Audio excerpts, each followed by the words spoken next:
¿Habíamos cargado ya la librería raster o no? La habíamos instalado al principio del script y habíamos cargado varias librerías y una de ellas era raster. Tenemos que tenerla cargada para hacer lo que viene ahora, ¿vale? No me preocupo porque sé que la cargamos al principio.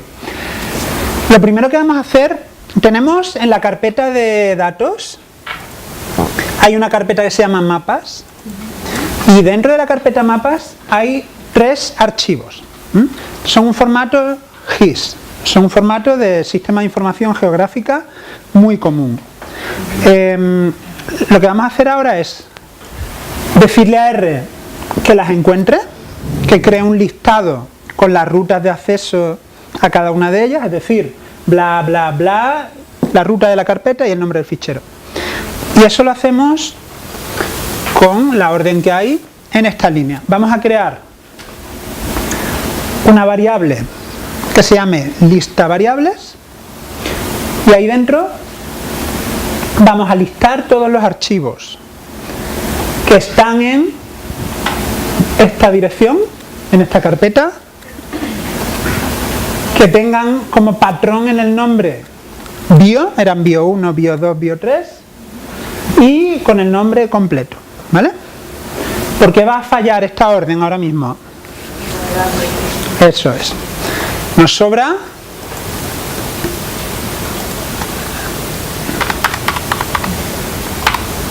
¿vale? Porque ya estamos trabajando en la carpeta datos. Casi siempre es algo con las rutas. Casi siempre que algo falla, ay, no me carga, ay, no lo encuentro, ay, no, es algo con las rutas. Entonces hay que tener siempre muy claro cuál es la ruta de la carpeta en la que estoy trabajando, que si tengo dudas, creo que es... Ay, perdón. Aquí en la consola. Si yo tecleo la orden getWD, me dice la carpeta en la que estoy trabajando por si se me olvidó. ¿Vale? Cuando llevéis mucho rato, ¿pero en qué carpeta estaba yo? getWD, paréntesis, sin nada dentro, no necesita nada dentro. Pero como es una función, necesita paréntesis. ¿Vale? Pero es una función sin argumento. Como ya estamos ahí, pues teníamos que quitar datos de la ruta. Ejecutamos esas dos líneas, las 188 y 189, y lo que nos sale son las rutas de acceso a cada uno de los mapas. Y ahora lo que yo quiero con esas rutas es que R me monte lo que se llama un stack. Un stack es una estructura de datos en la que hay varios mapas raster idénticos uno encima de otros, es una pila de mapas raster, pero la pila en sí, lo que son los datos de las matrices, siguen en el disco duro, no van al espacio de trabajo, no ocupan espacio aquí. El stack no va al espacio de trabajo, quedaros con eso, es importante, porque cuando vayáis a casa, que vayáis a trabajar con mapas de variables muy grandes, no podéis cargarlos en el espacio de trabajo porque el ordenador no va a funcionar. ¿Vale? Entonces el stack es una estructura que os permite trabajar con las variables en el disco duro. ¿Cómo lo creamos? Voy a cerrar aquí un poquito. Pues se utiliza simplemente la orden stack con un argumento que es simplemente un vector con las rutas de acceso a todos los mapas. ¿Vale? ¿Se entiende lo que...? Para importar las variables a R son dos pasos. El listado de las rutas de acceso y el stack. Eso es lo que estamos haciendo ahí. Podéis ejecutarlo.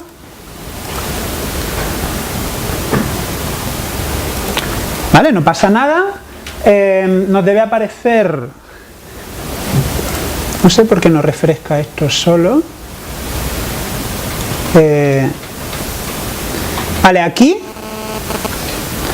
os aparece el stack, ¿verdad?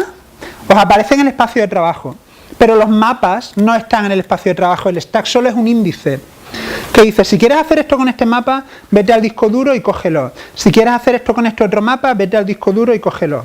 ¿Vale? Entonces el stack solo es un índice que apunta a los mapas que hay en el disco duro, no los carga en memoria. Porque Como os dije antes, el espacio de trabajo de R está en la memoria RAM. La memoria RAM es finita. Yo no puedo estar metiéndole cosas ahí porque al final la colapso y R deja de funcionar. Perdonad que insista tanto con esta tontería. Bueno, ¿cómo es el stack? Vamos a hacerle primero un plot directamente.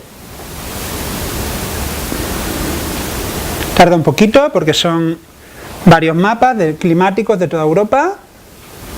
En vuestras máquinas va más rápido, ¿verdad? Yo quiero una nueva.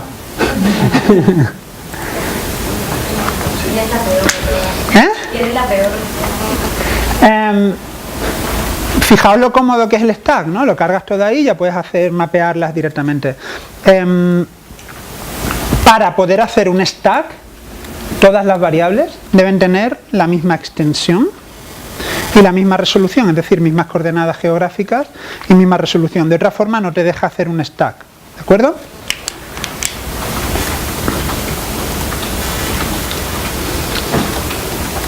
Vamos a aprender a trabajar con stacks.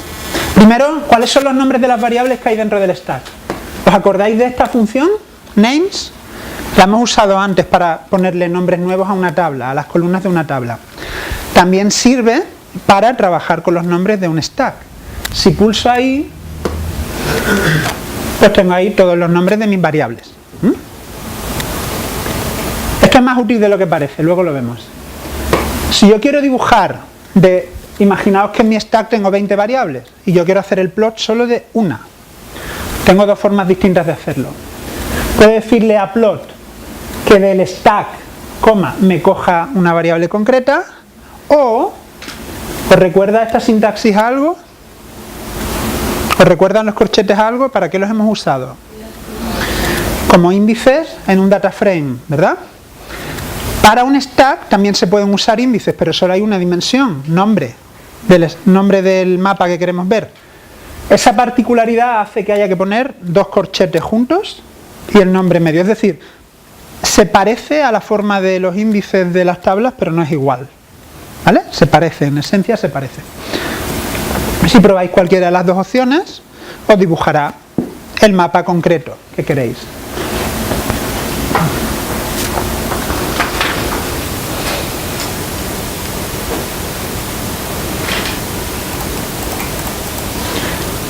Vale, os he contado que el stack no importa las variables al espacio de trabajo, trabaja con ellas en disco duro. Eso lo hace más lento, pero más seguro si no tenéis memoria RAM suficiente. Si tenéis un ordenador con 8 GB de memoria RAM, 16 GB de memoria RAM y estáis trabajando con un área continental a alta resolución, podéis trabajar con el hermano del stack, que es el brick. El brick sí coge las variables y sí las lee al espacio de trabajo, ¿vale? Esa es la diferencia entre el stack y el brick. Y además, fijaos que puedo hacer el brick justo a partir del stack.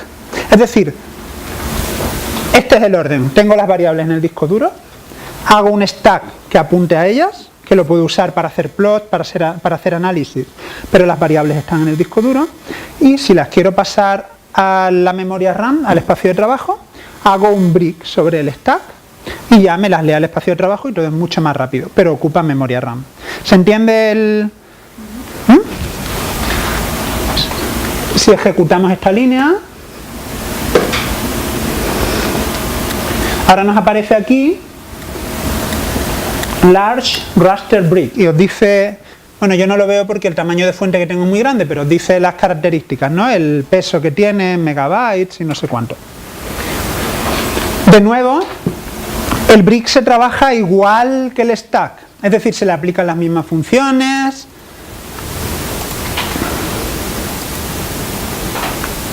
Podemos hacer el plot. Cualquier operación que hagamos sobre el brick va a ser más rápida que la que hagamos sobre el stack, ¿vale? Plot no es muy sensible a esto, pero operaciones de cálculo, de álgebra, de mapas y demás son mucho más rápidas. Si tecleamos simplemente el nombre del brick, tenemos ahí una serie de características.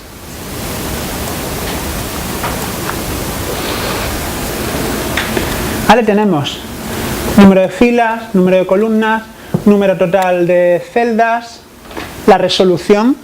En este caso la resolución está en grados decimales, porque es un mapa que está en latitud-longitud, ¿vale? No es UTM.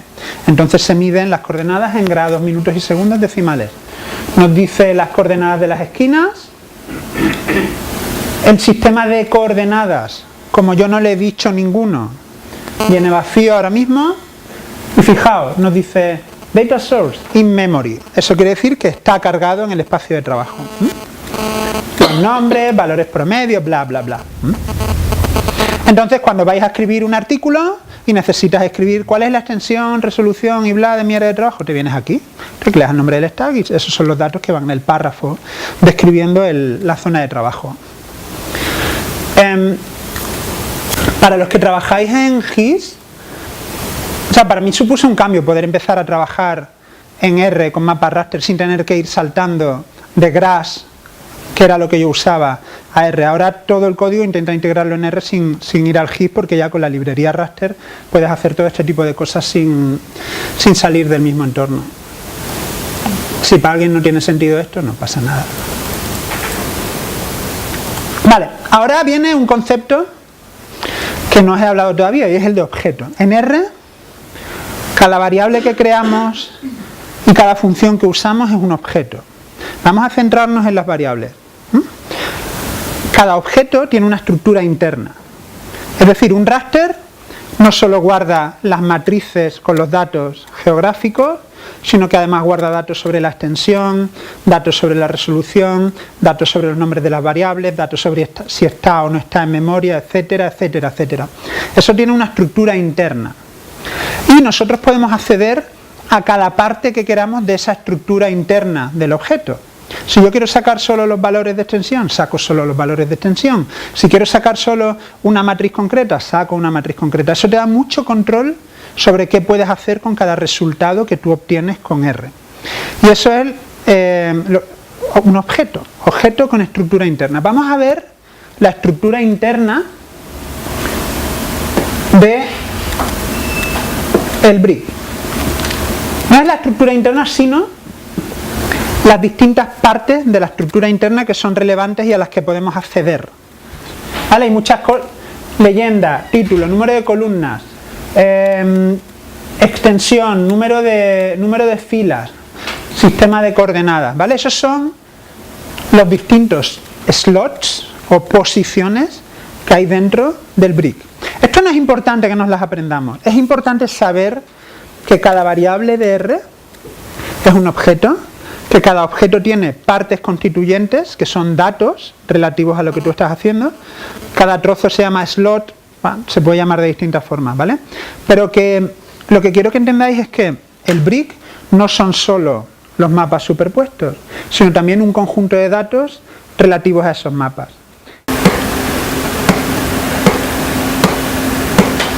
Creo un data frame nuevo con la función data frame.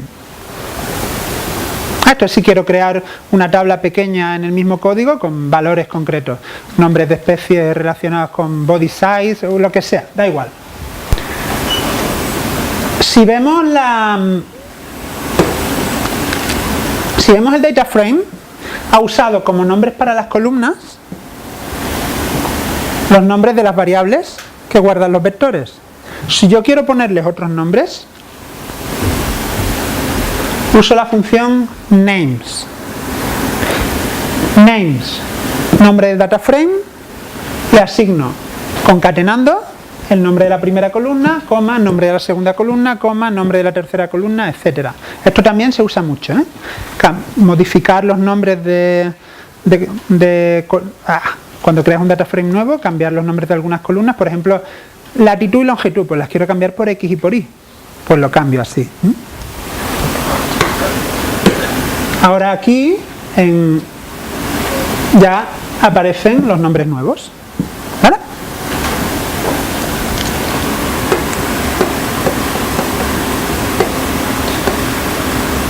Este detalle algunas veces os interesará, al menos a mí me pasa, crear un data frame en blanco que solo tenga los nombres de las columnas para que vuestro código lo vaya llenando con resultados de modelos, con resultados de simulaciones, con cualquier cosa.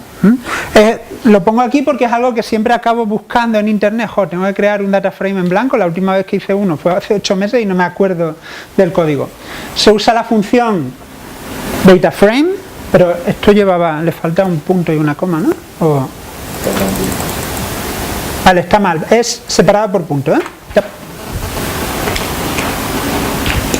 Y cojo nombre de columna igual tipo de los datos. Si voy a guardar nombres de especies, el tipo es carácter. Si voy a guardar valores numéricos, el tipo es numérico. Esto no es importante para ti porque a ti te da igual, estamos mal acostumbrados a trabajar con el Excel, pero lo cierto es que valores numéricos y caracteres usan códigos internos diferentes y es una forma de ahorrar espacio en memoria RAM, ¿vale? Entonces le digo nombre de columna igual tipo. Aquí en el paréntesis podría meter los valores a mano si los quisiera meter, pero como quiero hacer uno en blanco, lo dejo en blanco. Coma, siguiente campo, latitud, numérico, coma, siguiente campo, longitud, numérico. Y así, cuando yo ejecuto esto, se me crea un... y otra cosa,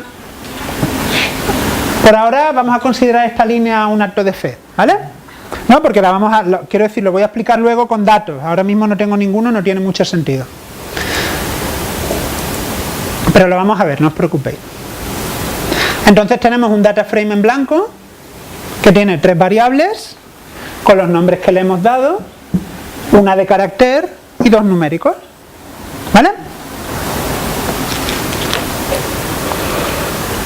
Sé que esto es aburrido, a mí también me aburre, vamos a borrar. ¿Y ahí si tuviéramos las especies y eso tendríamos que ir metiéndole las especies o...? Sí, después hay otra forma de llenar la tabla. Lo vamos a hacer también. Pero básicamente sería, quiero que a esta tabla, en el primer registro, al valor de la primera columna le des esto, al valor de la segunda columna le des este y al valor de la tercera columna le des este. Vamos a ver, ahora mismo me interesaba más el tema del vector en blanco, del data frame en blanco. Y por supuesto también podéis leer tablas de datos vuestras cargadas en el disco duro. Nosotros tenemos una en taller 1 intro R datos que se llama clima CSV.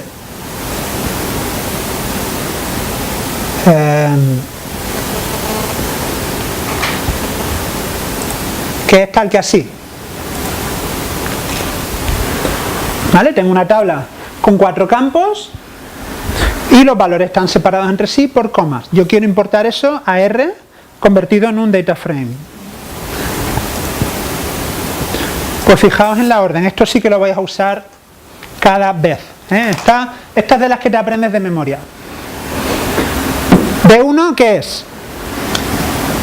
La variable donde voy a guardar el resultado de la función que se llama leer tabla. Y a leer tabla primero le tengo que decir dónde está la tabla, ¿vale? Entre comillas, la ruta completa. ¿Tiene la tabla una primera fila con los nombres de columnas? Eso es el header. ¿Lo tiene? Le digo true. Y ahora, ¿la tabla tiene un separador de campos concreto? Sí, en este caso es coma. Le damos hasta ahí. ¿Qué pasó? Que no está... Vale. Vale, borramos datos ahí. Gracias. Es que ya estábamos trabajando en la carpeta datos. Entonces no necesito decirle que vaya a buscar los datos porque ya estábamos allí. Esa es la historia, ¿vale? En realidad podéis quitar el punto y la barra también. Os comento la diferencia, porque es confuso. Le hemos dicho a R al principio del todo que quiero trabajar en la carpeta taller, intro R, datos. Entonces R ya lee y escribe automáticamente a esa carpeta. Cualquier cosa que ya haya en esa carpeta nos referimos solo por su nombre. Si dentro de esa carpeta hubiera más carpetas, entonces ahí sí pongo punto, barra, nombre de carpeta y el nombre de la tabla. ¿Se entiende? Vale. Vemos la estructura y tenemos ahí nuestras 4 columnas con sus valores, y en este caso tenemos R directamente les ha asignado tipos. Tenemos valores de enteros, tenemos valores decimales que son numéricos, ¿vale? Esto no es importante, lo importante es la función leer tabla, que la vais a usar hasta aburriros, y tiene muchos más argumentos para tablas que son un poco más complejas y tal.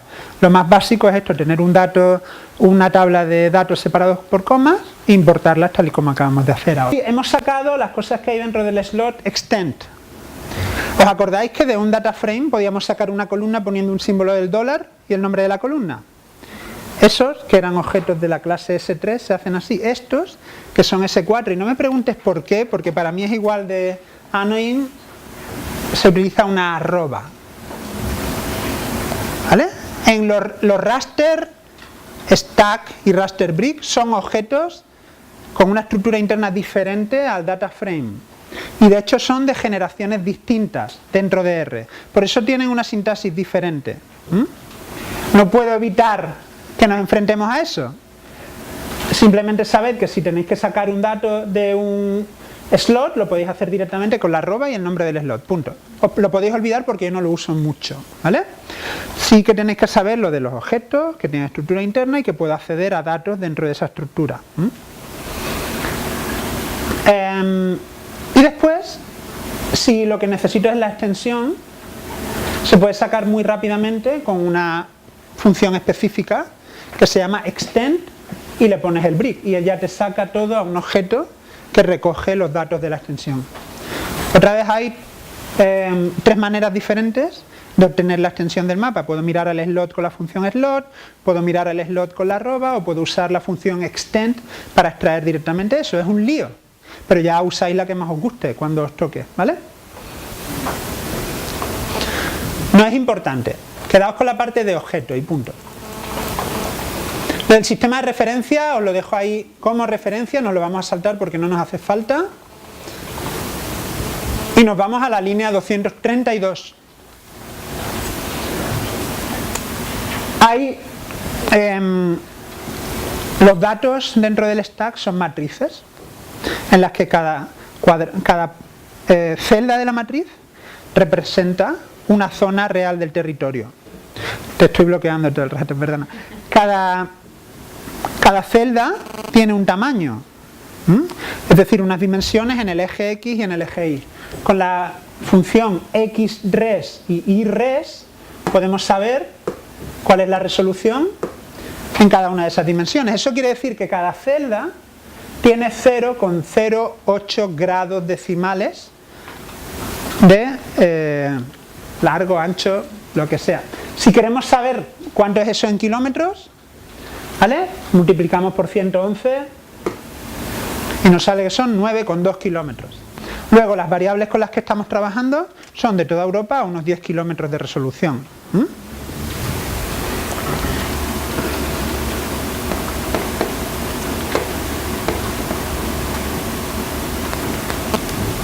Esto lo voy a alargar.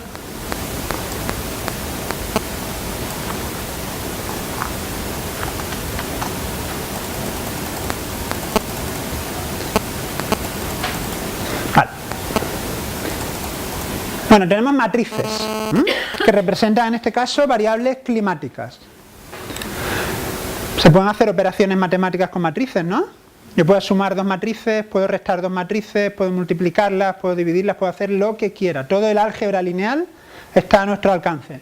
Nosotros vamos a coger variables ClimaBrief bio5, es la temperatura máxima del mes más cálido. Y le vamos a restar variables ClimaBrief bio6, que es la temperatura mínima del mes más frío. ¿Qué obtengo con esa operación?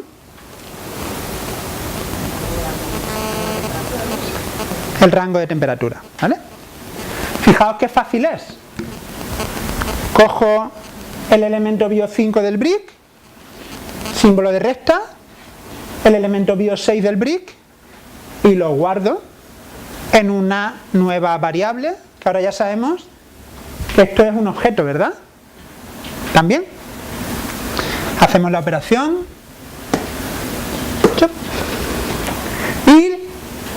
quiero que el mapa tenga de nombre, o sea, una cosa es la variable, ¿vale? Esto es la variable, que dentro está guardando un mapa. El mapa que está ahí dentro, quiero ponerle un nombre. Y ese nombre da la casualidad de que es igual que la variable, ¿vale? Pero son cosas diferentes. Esto es la variable en sí, y esto es el nombre para el mapa dentro de la variable, ¿vale? Pues ya sabemos, crear un mapa nuevo que es combinación de otros, podrían ser restas, multiplicaciones, operaciones muy complejas, podemos anidar ahí. ¿De acuerdo? Los que hacéis GIS, esto es álgebra de mapas. Directamente puestos como ecuaciones, sin más.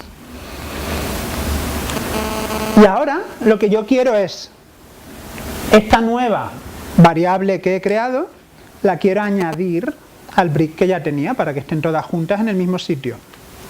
Y para eso hay una función que se llama addLayer, es añadir una capa nueva, un raster nuevo a un brick.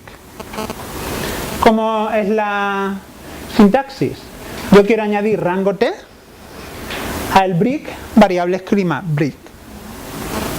Si yo selecciono esas dos líneas y las ejecuto, la siguiente es el plot, pues ya tengo ahí rango t con su nombre, por eso se lo puse, bio 12, bio bla y bio bla.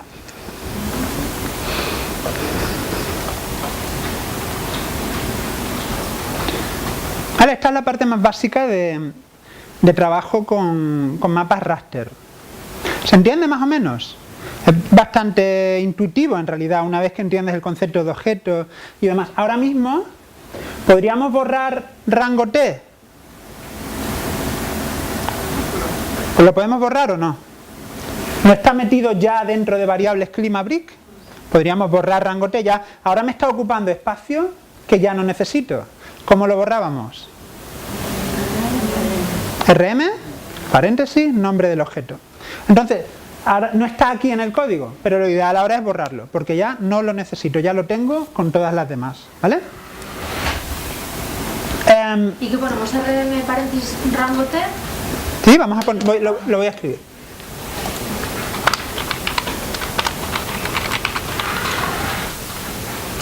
Chup, y ya está, y me ahorro espacio en la memoria RAM.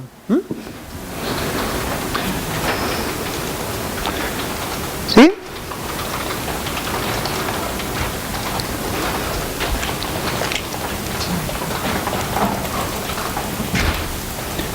Vamos a pasar a la línea 250 donde pone transformar los mapas en un data frame. Me estoy saltando cosas que no son importantes para nada, ¿eh?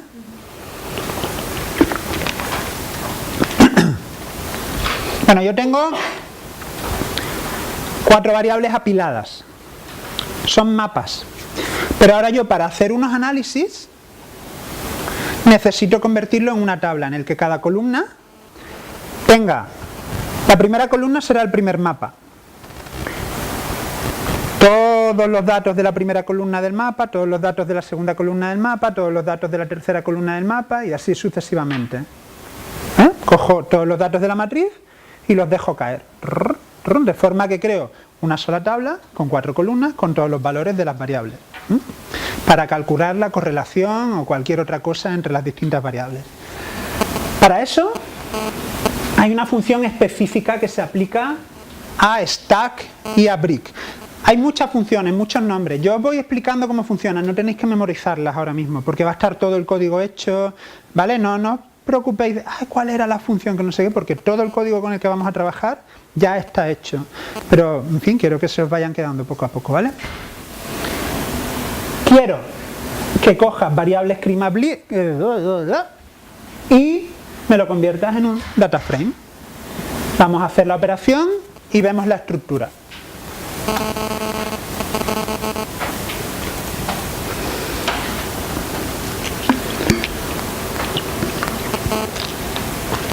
Nuestros mapas tienen valores nulos. Todos los océanos están codificados, fijaos. Este NA de aquí es todo este trozo de aquí, ¿vale? ¿Necesito yo los NA para hacer operaciones con...? No. El siguiente paso implica quitarnos todos los NA con una orden que por fin es fácil de entender, NA omit.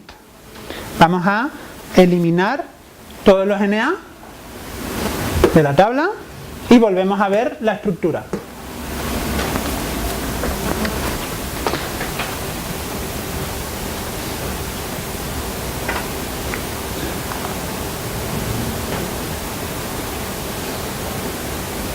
Fijaros que ahora los primeros registros de la tabla ya no son NA, ¿vale? Ya son los valores, los primeros valores que se hayan encontrado sin NA por ahí.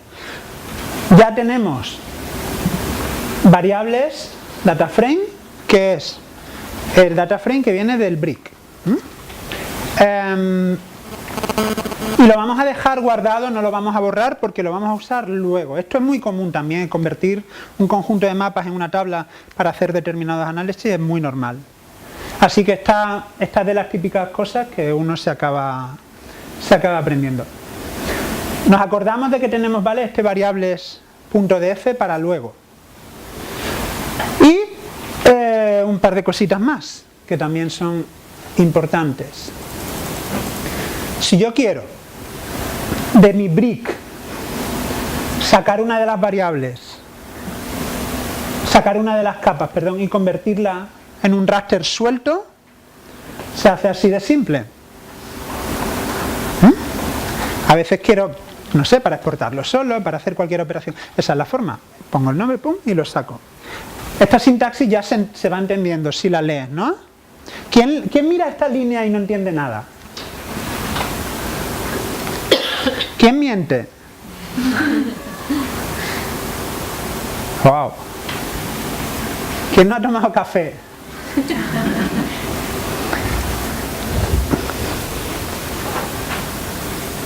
Otra cosa que vamos a hacer luego, y que es muy normal, es cambiar la resolución de una variable. Tenemos un tamaño de celda que tal vez es demasiado pequeño o demasiado grande y quiero cambiar la resolución de la variable. Luego lo vamos a hacer con más detalle, esto es solo un primer, ¿vale? Hay una función para agregar, que es para convertir una variable con muchas celdas pequeñitas en una variable con unas pocas celdas más grandes. Lo vamos a ver en el plot ahora para que se entienda. Cuando yo agrego,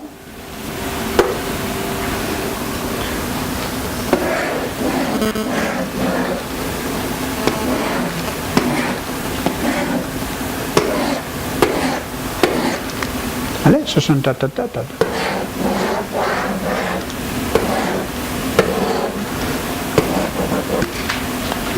Yo tengo una matriz tal que esta, con 16 celdas.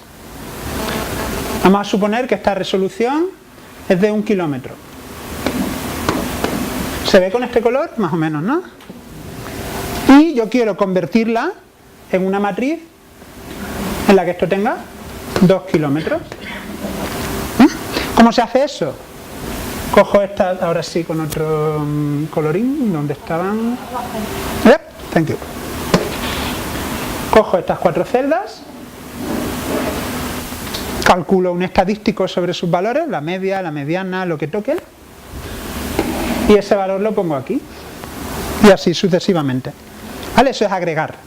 Entonces estoy pasando de una resolución más alta a una más baja. ¿Cuál es el factor de agregación aquí? Si estoy pasando de 1 kilómetro a 2, ¿no? Factor de 2, ¿vale?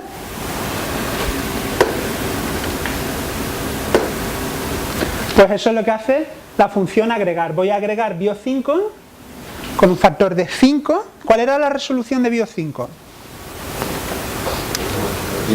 ¿Quién sabría decírmela rápido? ¿Y en kilómetros?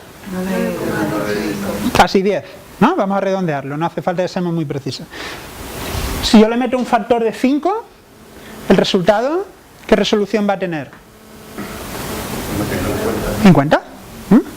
Y la función para agregar, para convertir unos valores en otros, es el promedio. ¿Vale? Eso es lo que va a hacer esta función. Ejecuto. Ay, perdón, que no hemos sacado bio5. Perdonad. Donde pone la línea 258 había que ejecutarla, que yo me la he saltado alegremente. ¿Vale? Esta línea hay que ejecutarla, donde pone, sacamos un raster del brick, bio 5, bla, bla, bla, línea 259. La ejecutamos y ya nos podemos ir al agregar. ¿El plot también o no? No, el plot no hace falta. Si quieres hazlo para comprobar, pero ahora ya sí puedo agregar, chup, y ahora ya puedo ver el mapa resultante.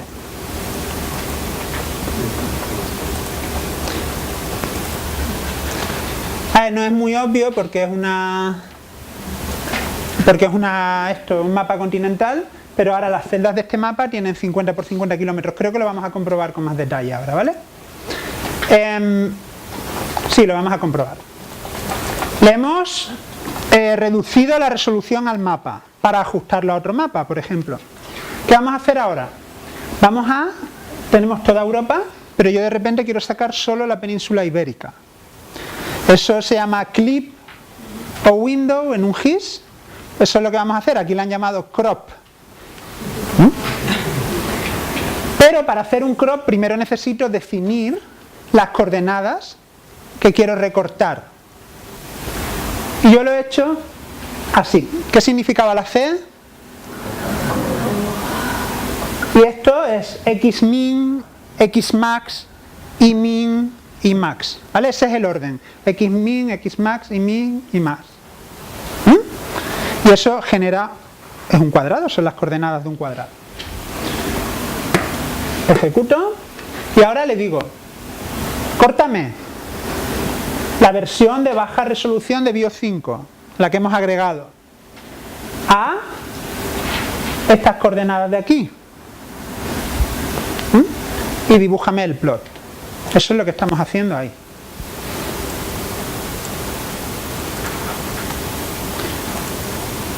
¿Vale? Ahora sí que tenemos un mapa de la península ibérica climático con celdas de 50 por 50 agregadas desde un mapa de 10 kilómetros. ¿Vale? Esto es solo para enseñaros a hacer en R operaciones básicas de GIS. ¿Vale? Son tipos de operaciones que necesitas para preparar las variables predictivas.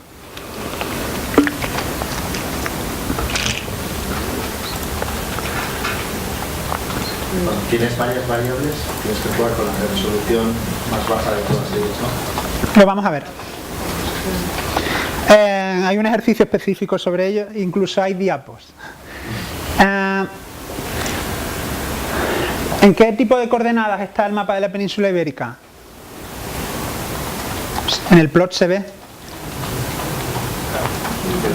Son grados, ¿no? Y en UTM, ¿cómo se miden las coordenadas? Metros. Hay distintas formas de proyectar una esfera sobre un plano. Y una de esas formas es representar los datos en una proyección que se llama UTM, que es completamente plana, que es la más normal en los estudios regionales, locales o incluso nacionales en nuestro país. Vamos a transformar los datos de latitud-longitud a UTM. ¿Se entiende la operación? ¿Sí? ¿Cómo? Hay una orden, una función que se llama project raster, al que le dices qué mapa quieres proyectar. De nuevo nos hemos saltado una línea importante. Vale, no vamos a ejecutar esta parte porque no es algo que vamos a hacer a lo largo de las prácticas, pero lo tenéis ahí como referencia. Cuando os venga el caso de, es que esta variable me viene en otro sistema de referencia, esa es la orden que tenéis que ejecutar. Pero eso implica que este mapa tenga ya el sistema de referencia definido, que lo hemos hecho más arriba. ¿Dónde está? Aquí. ¿Vale? Hay que unir esas dos piezas juntas. A mi mapa le pongo el sistema de referencia y entonces ya luego lo puedo reproyectar. No es importante para las prácticas de estos días, pero es solo por si vosotros tenéis que lidiar con variables que vienen de distintas fuentes y están en distintos sistemas de proyección.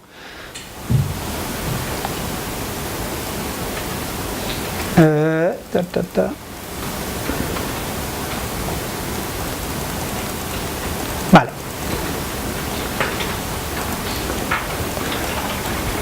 Hasta aquí. Venga, nos quedan dos cositas por ver muy rápidas. Vamos a irnos a la línea 296 donde pone estructuras de control. Y en estructuras de control solo vamos a ver cómo repetir una misma cosa n veces con lo que se llama un loop, un bucle. El bucle funciona de una forma conceptualmente sencilla. Yo quiero hacer una tarea con n cosas hasta que las n cosas se determinen. En vez de hacerlas yo a mano, que las haga la máquina. Eso es lo que se llama un loop. Y un loop for se define de esta manera. Por cada año individual dentro de la serie de años 1980 a 2000, con cada uno de esos años, hazme lo que hay entre los corchetes. Y lo que hay entre los corchetes simplemente escríbeme el año. O sea, es un ejemplo muy tonto para que se vea claramente la estructura del loop. La estructura del loop son estas dos cosas. ¿Vale? De hecho, se puede escribir también así. No lo hagáis, es solo para demostrar, ¿eh? Igual así se ve un poquito más claro. Por cada... Esto define, por un lado, la variable contador y por otro lado el intervalo sobre el que se quiere trabajar. Por cada año en este intervalo, dibújame en pantalla el año. Aquí, entre estos dos corchetes, podría poner 1000 líneas. Otro script entero haciendo cosas. Y año, en vez de año, podría ser el nombre de un data frame distinto. O podría ser el nombre de un mapa raster distinto. Cualquier cosa. ¿Vale? Y esta estructura tan simple nos permite que si la ejecutamos, lo que hay entre los corchetes se vaya haciendo una vez con cada elemento de la lista que le estamos metiendo aquí. Esto podrían ser números, podría ser un vector, podría ser una columna de un data frame, podrían ser los nombres de un brick. ¿De acuerdo? ¿Se entiende lo que estamos haciendo? ¿Quién no lo ve? Por cada elemento en este conjunto de cosas, hazme todo lo que hay entre los corchetes con él. ¿Por qué creéis que es importante esto? ¿Cómo creéis que hago yo modelos de 1700 especies? ¿Así? Por cada especie en esta lista de especies que está en un vector, hazme este modelo y este modelo y este modelo y este modelo y este modelo y este modelo. Y esa es la diferencia entre ser productivo y no. Ser capaz de escribir un loop que te repita el mismo análisis que has hecho con una especie con otras 100 o con otras 500. ¿Lo habéis ejecutado? ¿Funciona bien? El ejemplo es muy tonto, escríbeme el año. Eso es una tontería, no es lo importante es cómo funciona la estructura de control. Yo a esto le llamo el contador, pero es la variable en la que se va guardando cada valor que tú tienes aquí. Vamos a ver un par de ejemplos más. Esto sí que lo hago a diario. O sea, trabajar con loops es de lo más normal. ¿Qué está haciendo este loop? Venga, traduciendo el código al lenguaje humano, palabra por palabra. ¿Qué tenemos aquí? Una lista, un vector con géneros. ¿Y qué hace el loop?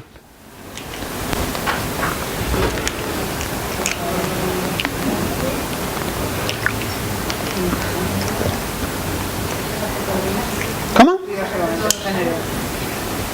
Disculpa. Lo mismo que hemos hecho con los números, pero ya con un vector con géneros o nombres de especies o lo que sea. Si lo ejecutamos entero. Vale, recordad que lo del print es una orden absurda para esto, que ahí van las cosas que queramos hacer con esas especies en particular, ¿vale? Ahora un ejemplo un poco más útil. Fijaos solo en esta parte del código, la que está resaltada. ¿Quién es capaz de traducirla?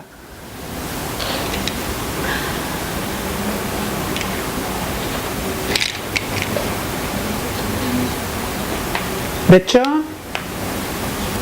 sí. Se puede escribir de otras 3 formas, mínimo, ¿eh?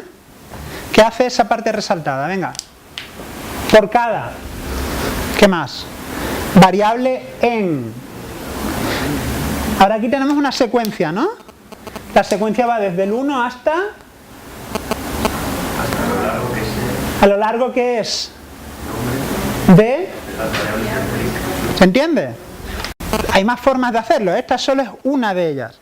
Entonces le estoy diciendo, por cada variable que hay en la secuencia de números de 1 a el último, lo que estoy haciendo es básicamente contar cuántas capas tiene el brick. De la forma más absurda, de la menos absurda, da igual, la estoy contando. Y quiero que me hagas el plot de variables brick con esa variable. Si yo ejecuto eso suelto, sin hacer las líneas de arriba y de abajo, ¿por qué no tengo variables? Es variables clima brick. ¿Cómo se llama el brick? Que es que yo no lo veo. Perdón, esto está mal, ¿vale? Variables clima brick. Que no puedes seguir. ¿Qué? Que no puedes seguir. Puedes seguir un momento, no aparece la cruz y no hace nada. ¿Cómo se hace para acabar la sintaxis? O sea, es que tiene el sumatorio y no podemos salir. ¿Qué te ocurre? Esto. ¿Cómo puedes salir de las cruces? Es que seguramente te falta un paréntesis.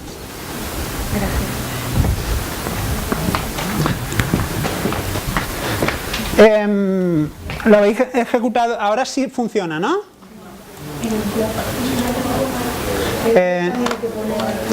Ay, perdón, otra vez, sí. Es que en la actualización le cambié el nombre y la lié. Se llama variables clima brick, ¿vale? Perdón. Como veis es muy fácil cometer errores en código de R. Muy, muy fácil. Vale, ahora me va a ir ploteando primero una, y luego otra, y luego otra, y luego otra. Pero ahora lo que yo quiero que este código haga de verdad, es que me guarde cada uno de esos plots en una página de un PDF. ¿Vale? Quiero dibujar los mapas a un PDF. ¿Qué hago? Hay una función que se llama PDF, que cuando tú la abres, todos los plots que vienen debajo de la función van a un PDF. Entonces abro la función con el argumento fichero, nombre del fichero, el ancho y el alto en pulgadas, cualquier cosa entre 20 y 20 va a funcionar, el tamaño de la letra, pongo todo el código que genera los plots y para terminar el plot, esto de aquí. Y si yo ejecuto todo junto,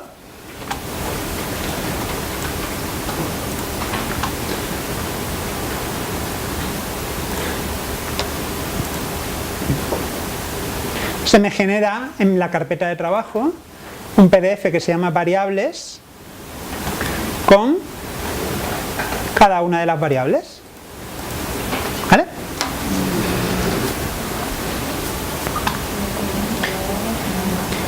Esta tontería yo la he tenido que hacer un montón de veces. Tienes que hacer muchos plots de muchos elementos de trabajo, pues los haces así, directamente. ¿Se entiende?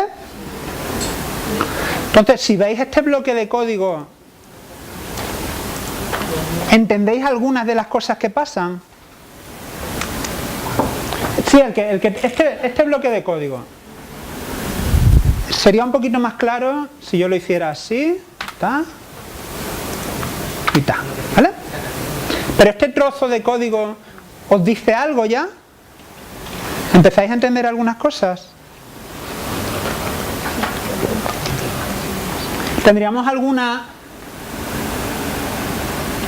otra forma de hacer esto?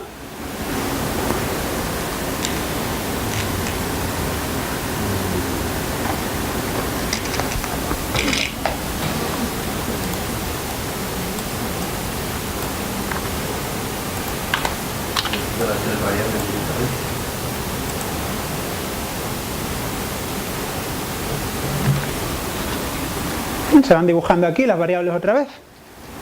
Ahora en vez de usar números del 1 al 4, estoy usando directamente los nombres de las variables. Y como resulta que esta versión de plot aquí admite tanto el índice de la variable como el nombre, me hace exactamente lo mismo. ¿Y entonces por qué hiciste antes 1 y...? Porque hay n formas de hacer lo mismo. Pero si es más fácil así. ¿Qué? Es más fácil así que... Así lo es. Pero ¿sabes qué pasa? Que no siempre escribes la primera vez la versión más fácil de tu código.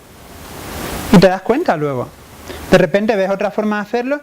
Me he estado complicando poniendo aquí una cosa de la leche cuando en realidad hay más formas de hacerlo. Y eso lo hace más difícil. Efectivamente lo hace más difícil. Pero a la vez lo hace más flexible. ¿A alguien se le ocurre alguna forma más de hacer lo mismo? ¿Podrías meter el nombre de las variables entre comillas o algo así? Es justo lo que estoy haciendo ahora mismo. Mira.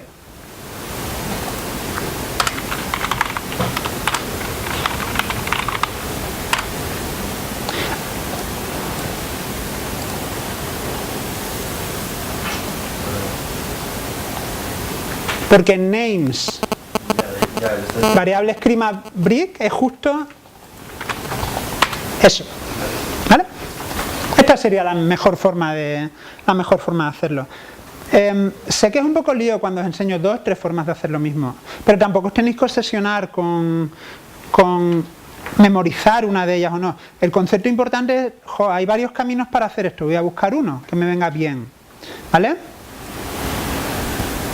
Es que si esto resulta confuso, luego igual lloramos. Esto nos lo vamos a saltar y vamos a hacer un modelo espacial pequeño, ¿vale? Para que ya lo que vamos a hacer ahora es como un micro resumen de todo lo que vamos a hacer mañana.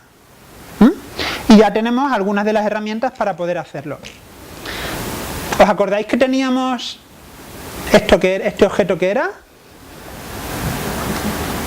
Variables de f, ¿qué es? Las variables en el dato. Eso es. Dije que os acordarais. Bien. ¿Cuántas filas tiene? Eso lo vemos con la orden n row. Eso cuenta el número de filas. Y son 174.000 filas. O sea, el mapa tiene 174.000 celdas válidas. Vamos a suponer que eso es demasiados casos para el análisis que queremos hacer. No lo es, pero vamos a suponerlo, ¿vale? ¿Qué hago cuando tengo demasiados casos? Saco una muestra al azar. ¿No es lo más normal? ¿Sí, no? Resulta que tengo 10 millones de columnas. Quiero hacer un análisis de correlación y no me llega la memoria RAM. Pues en vez de comprar un ordenador de 6.000 euros, cojo un muestreo aleatorio. Eso es lo que vamos a hacer, justo eso. Fijaos que he guardado el número de filas en esta variable, ¿verdad? Pues ahora yo quiero que de ese número de filas extraer 1000 de ellos al azar. Pongo los 1000 casos en fila y cojo 1000 aleatoriamente. Pues para eso hago un muestreo con la función sample. Y a sample le digo, de todos estos números, que son 174.000 bla bla bla, coge 1000 aleatoriamente. Si ejecutamos,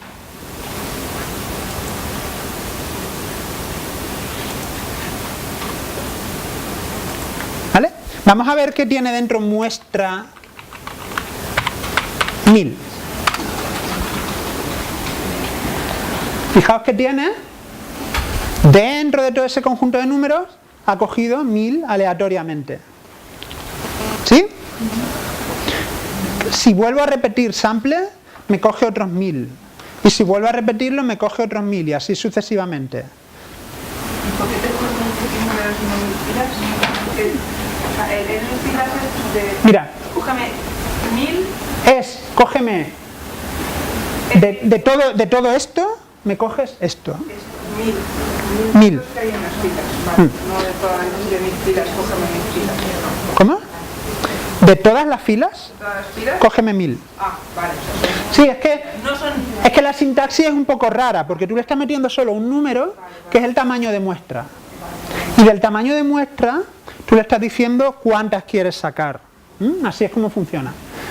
Y hemos visto que aquí están todos esos números escogidos y ordenados al azar también, ¿vale? Pues ahora, esto Estos números están aquí, ¿verdad? Esto está entre un corchete con una coma en medio y aquí tenemos nuestra tabla. ¿Qué creéis que estamos haciendo ahí? Extraer eso, sacarlo. Estos números no son estos números, sino los índices. Las filas que tienen estos índices, esto de aquí, ¿vale?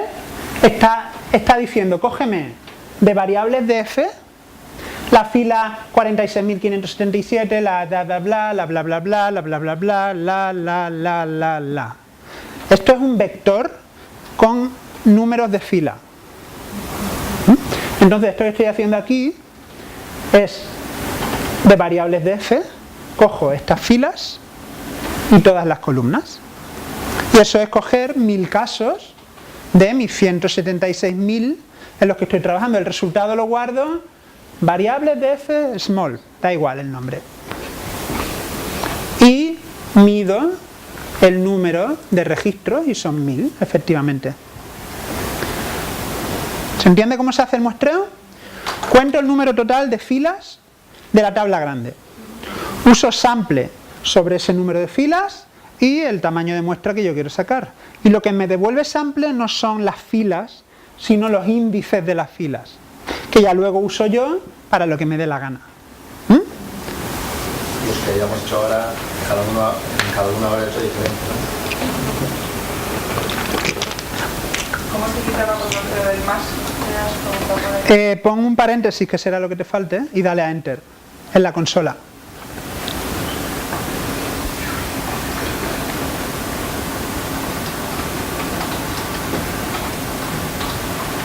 Cerrando paréntesis. ¿Sí? Ok. Pues ahora simplemente, si quisiéramos guardar a disco duro la tabla, hay una función para guardar cosas en el disco duro. En este caso un data frame. Guárdame la tabla variables de f small con este nombre, con un separador de comas. No quiero que me pongas nombres en los casos. Quiero que me pongas los nombres de las columnas. Y no quiero que me pongas, esto es otra historia, no quiero que me pongas los caracteres con comillas. Podría poner true, da igual, ¿vale? Este de aquí no es importante. ¿Los demás se entienden? Esto se hace a diario, guardar tablas de cosas que estaba haciendo con R también, ¿vale? Y ahora vamos a empezar a hacer el análisis. Primero vamos a calcular la correlación entre las distintas variables. Teníamos 4 variables climáticas, ¿verdad? Rango T, bio 5, bio 6 y alguna más. Y ahora lo que yo quiero es dibujar este plot. ¡Top!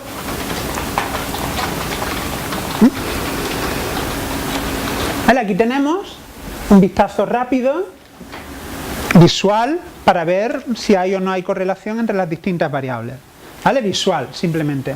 Podríamos decir que aquí parece que sí, aquí parece que sí, esta no es tan obvia, esta no es tan obvia, esta igual tiene algo y esta no es muy obvia tampoco. Pero como eso no nos dice realmente si están correlacionadas o no,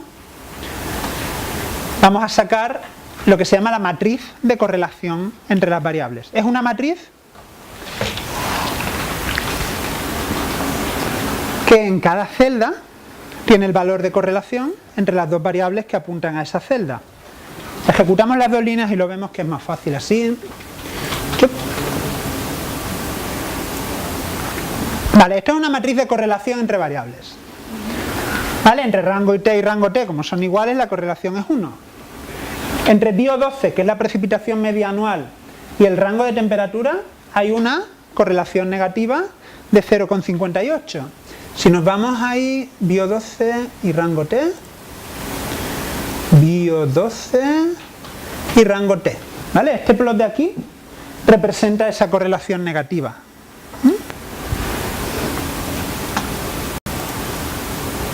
¿A qué viene este rollo? Esto ya es una matriz, ¿vale? Antes hablábamos de data frames, matrices, esto sí es una matriz. ¿Por qué es importante la correlación entre variables? ¿Por qué creéis que estoy...? Lo hemos comentado ya con la elevación y la temperatura media. Exactamente, estamos analizando colinealidad entre variables. Lo vamos a hacer mejor dentro de un rato. Esto es una primera visión. Yo tendría que definir un valor de correlación 0,5, por poner un ejemplo, y eliminar de los pares correlacionados una de las dos. En este caso, Bio12 y rango T tienen más de 0,5. Eliminaría una de ellas y así sucesivamente. Lo vamos a hacer bien dentro de un rato. Y ahora vamos a hacer ya un modelo con R, ¿vale? Un modelo lineal. Uno muy tonto, no tiene ningún sentido biológico, es solo para que veáis cómo se hacen modelos, ¿vale? No hay ningún sentido biológico. Voy a calcular la relación que tienen Bio6 y Bio12, la temperatura media mínima del mes más frío y la precipitación, en la temperatura media máxima del mes más cálido. No tiene sentido biológico, no lo busquéis. No, o sea, no me interesa eso ahora, me interesa que veáis que yo tengo una variable respuesta. Tengo el simbolito de la ñ. Me han dicho el nombre por ahí y se me ha olvidado. El simbolito de la ñ está bien. Y tengo dos predictores. Predictor A, predictor B, da igual que sean temperaturas, lo que sea ahora no importa. Esto de aquí, ¿qué es? Es una fórmula, ¿no? Una ecuación, una fórmula. Esto es como un igual, ¿vale? Y lo que estoy haciendo es definir una fórmula para que reajuste un linear model, un modelo lineal, un modelo de regresión. Y para eso le tengo que decir, ajústame un modelo lineal con esta ecuación, con la tabla variables de f small, y guárdame el resultado del modelo en un objeto que se llame modelo. Lo hacemos. Vamos a ver.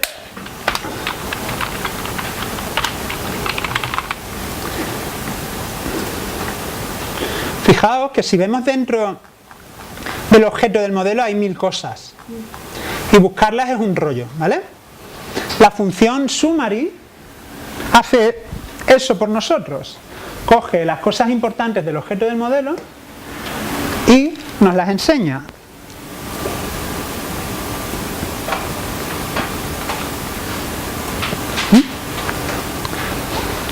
Y no vamos a entrar en la interpretación porque el modelo no tiene sentido, ¿de acuerdo? Pero aquí estarían los datos que nosotros necesitaríamos para ver si el modelo funciona, si los predictores van bien, bla, bla, bla. Entonces esto ya, aquí están los coeficientes de la ecuación que relaciona los dos predictores con la variable respuesta. Implícito en mi modelo está ya la ecuación entera puesta con sus propios coeficientes. Ahora lo que vamos a hacer es usar esa ecuación para predecir la variable respuesta usando los predictores tal y como haríamos con un modelo de distribución. Es decir, en este caso, nuestro modelo lineal es nuestro modelo en el espacio ecológico y ahora lo vamos a proyectar al espacio geográfico. Es igual, igual, igual. ¿Se entiende lo que hemos hecho? Teníamos una variable de respuesta. En nuestros modelos de distribución serán unos y ceros. Hemos definido una ecuación con varios predictores. R ha encontrado los coeficientes para que esos predictores predican bien la variable de respuesta y eso está en forma de una ecuación. Esa ecuación es nuestro modelo y ahora lo que yo quiero es representar ese modelo espacialmente. Y ese modelo, para representarlo espacialmente,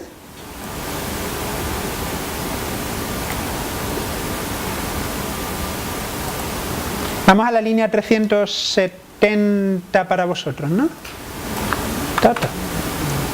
Donde pone raster 2 puntos predict. Cada vez que yo tengo una ecuación y la quiero proyectar al espacio geográfico, uso la función predict. Pero hay varias funciones predict en R para distintos tipos de modelos. Como yo ahora quiero predecir a un raster, uso la función predict de la librería raster. Esto es más fácil de ver si yo tecleo aquí help. Fijaos que aquí en la ayuda me salen 3 entradas diferentes. Son las 3 opciones que yo tengo para usar predict. Una está en la librería Dismo, que también me serviría. Otra está en la librería raster y otra está en la librería en la distribución de R normal. Si yo quiero elegir una en concreto, es así como se hace, ¿vale? Poniendo nombre de la librería, nombre de la función. Lo he puesto aquí para enseñaros cómo se hace elegir la función si tengo varias similares cargadas. En este caso no hace falta, porque la función predict de Dismo y de raster detecta que esto es un brick y ya directamente aplica la apropiada, ¿vale? Es decir, en este caso eso no hace falta, pero usamos esta sintaxis de los 2 puntitos cuando tengamos ese problema. Oye, que estoy aplicando la función tal y es que esta no es. Cargas la librería y pones librería, nombre de la función, porque a veces distintas librerías tienen el mismo nombre de función, a veces. No es muy frecuente. De hecho, en mi trabajo diario diría que me pasa con 2, 3 funciones máximo, ¿vale? Ya sabemos elegir la que queremos. ¿Qué me preguntabas? Si solo cargaba la librería raster, que lo haría aunque no lo quiera. Si no la tienes cargada, Si solo tienes esa, yo creo que en este caso te la carga, pero no pongo la mano en el fuego porque no lo he probado. En cualquier caso, predecimos sobre el brick el modelo, la ecuación que hemos creado. Y hay una cosa importante. Fijaos, esta es la ecuación. Todas esas variables, o sea, los predictores, ¿vale? bio6 y bio12 deben estar en el brick con ese mismo nombre. Es decir, entre la ecuación que yo estoy escribiendo y los nombres de los predictores no puede haber ninguna diferencia en cómo escribo los nombres, ¿de acuerdo? Si no, no funciona.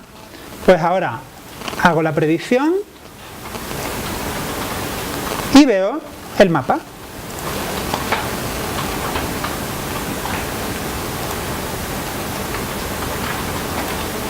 Vale, esto es bio5 cuando lo predecimos usando bio6 y bio12 como predictores. Y ese es el método que usamos para hacer un modelo de distribución. Ese. Y lo último importante es un poco el housekeeping, el cómo mantener el espacio de trabajo ordenado, limpio. Yo ahora mismo tengo un lío aquí, ¿vale? Tengo un montón de cosas que ni quiero ni dejo de querer. Con objects, listo todo lo que hay en mi espacio de trabajo. ¿Vale? A nosotros no nos hace falta porque ya está aquí. Como a mí normalmente se me queda aquí cortado y no veo los nombres enteros, me viene bien porque aquí puedo ver los enteros. Esto es todo lo que hay en mi espacio de trabajo ahora mismo. Si yo quiero guardarlo, si yo quiero guardar todos esos objetos a un fichero que yo después pueda volver a abrir con R, lo puedo hacer de 2 maneras. Lo hago así, listo todos los objetos y lo guardo en un fichero con la extensión rdata, que es lo que R lee, o me voy a sesión, guardar espacio de trabajo como, y aquí le pongo el nombre y lo guardo. Y eso después lo puedo, una vez que ya lo he guardado, vamos a hacerlo.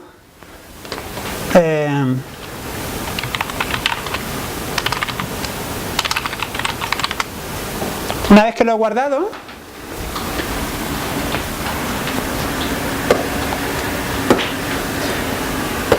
puedo volver, fijaos, lo acabo de limpiar, pero voy a volver a cargarlo.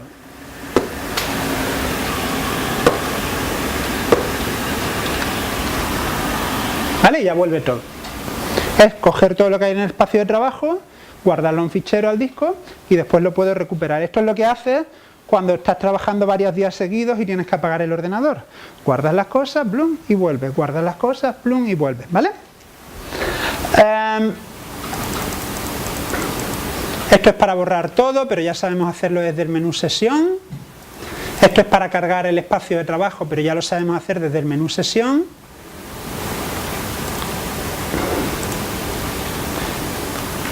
Y esta de aquí es para ver las librerías que tenemos cargadas ahora mismo en nuestro espacio de trabajo también. Se utiliza menos. Y con eso hemos terminado la intro a R.